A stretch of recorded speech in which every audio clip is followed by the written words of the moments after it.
Traffic jam എന്നൊക്കെ കേട്ടപ്പോൾ അവിടെയും ട്രാഫിക് ജാം എന്നൊരു ക്യൂരിയോസിറ്റി ഉണ്ടായിരുന്നു. ശരിക്കും അത് എങ്ങനെയാന്ന് പറയാം. ഈ സീസണിൽ അത്യാവശ്യം നല്ല തിരക്കുണ്ടായിരുന്നു. ലൈക്ക് ഒരുപാട് ക്ലയൻസ് ഉണ്ട്.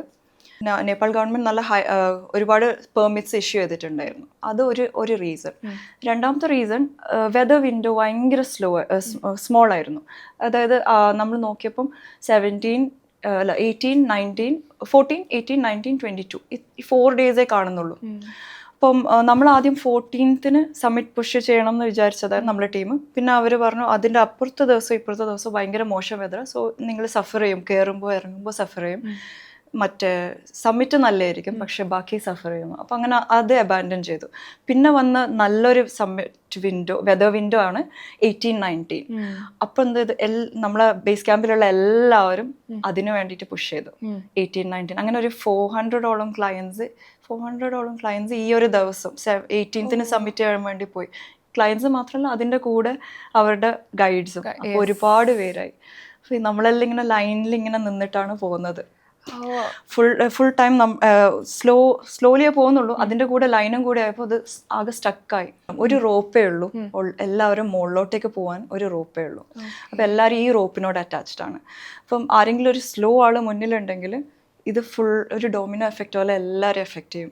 നമ്മളാണെങ്കിൽ ഇങ്ങനെ ഒരു എന്താ പറയുക, ഒരു ഡിസ്നി ലാൻഡിൽ ഒരു റൈഡിന് കാത്തിക്കുന്ന പോലെ ഇങ്ങനെ ലൈനിൽ ഇങ്ങനെ നിൽക്കുക അവിടെ എത്താൻ. ഏകദേശം എത്ര മണിക്കൂർ വരെ വെയിറ്റ് ചെയ്തിട്ടുണ്ടാവും? At least 4 hours. നമ്മൾ സബ്മിറ്റ് ഡേൻ്റെ അന്ന് 4 hours ഈ ലൈനിൽ കുടുങ്ങിയിട്ട് പോയിട്ടുണ്ട്.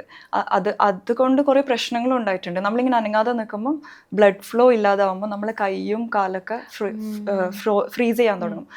നമ്മളിങ്ങനെ കൈയൊക്കെ ഇടയ്ക്ക് ഇങ്ങനെ അടിച്ചുകൊണ്ടും കാലൊക്കെ ഇങ്ങനെ ചവിട്ടിക്കൊണ്ട് ഇങ്ങനെ ഇരിക്കും, ബ്ലഡ് ഇത് സർക്കുലേറ്റ് ചെയ്യാൻ വേണ്ടിയിട്ട്. എൻ്റെ ടീമിലുള്ള ഒരാളുടെ 10 ടോസും പോയിട്ടുണ്ട്.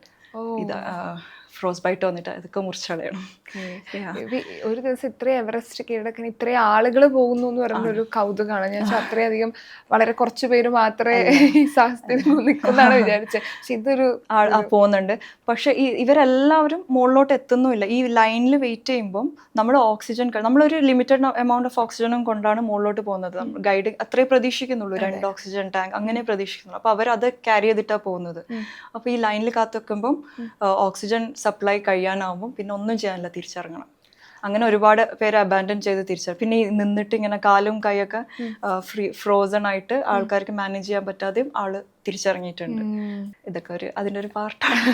ഇപ്പൊ എവറസ്റ്റ് കീഴടക്കി ഏറ്റവും ടോപ്പിലെത്തിയ സമയത്തുള്ള വ്യൂ ഓർമ്മയുണ്ടോ? മനസ്സിലായി നല്ല എന്താ പറയാ, അത് ഒരു നിമിഷം ആണ്. അതൊരു heavenly, like your own top of the world. വേറെ ഒന്നും പറയാനില്ല.